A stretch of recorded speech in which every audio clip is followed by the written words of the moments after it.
Today on Hot News, it can kill a date or a job interview, and we'll tell you how to prevent it. Ready for some hardcore rhymes straight out of Beijing?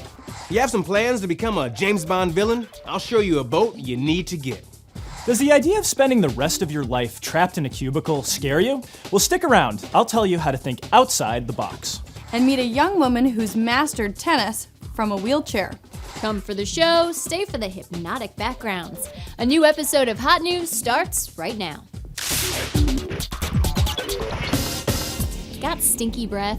A Tic Tac or piece of gum ought to take care of that, right? Well, not always.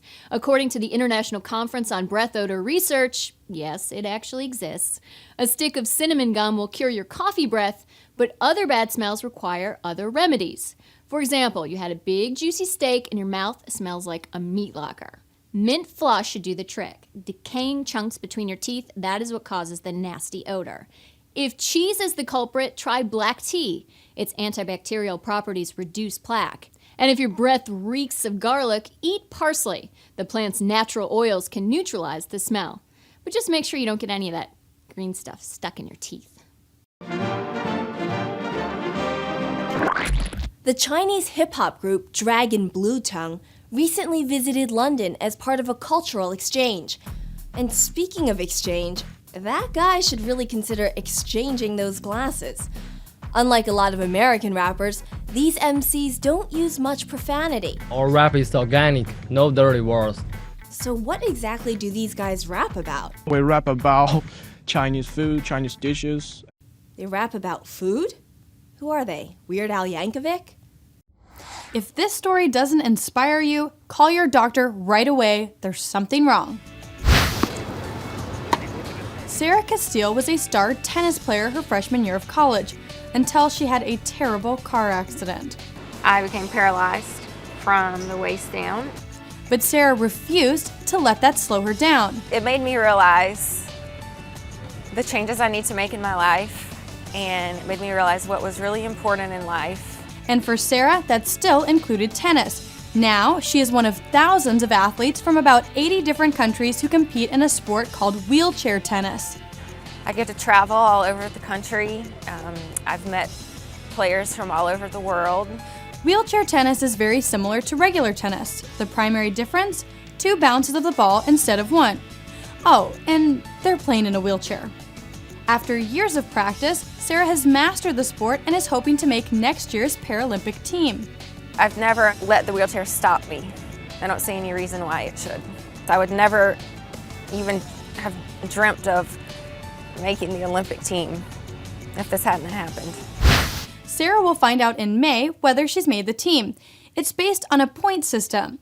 The Paralympics takes place right after the 2008 Summer Olympics in Beijing. Go, Sarah, go! Can you match these movie stars with the rock bands they play in? The answer in just a moment.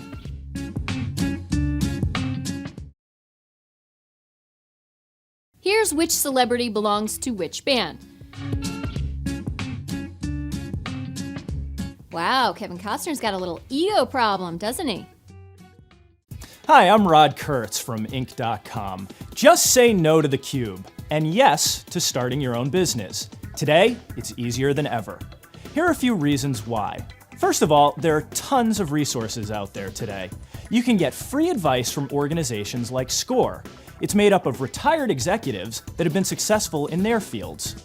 The internet has also leveled the playing field, allowing even the tiniest startups to reach customers around the world.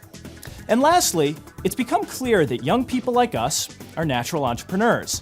It's a lot easier to take the risks when you're, say, 22 than when you're 50 and saddled with mortgages and your kids' college tuition payments.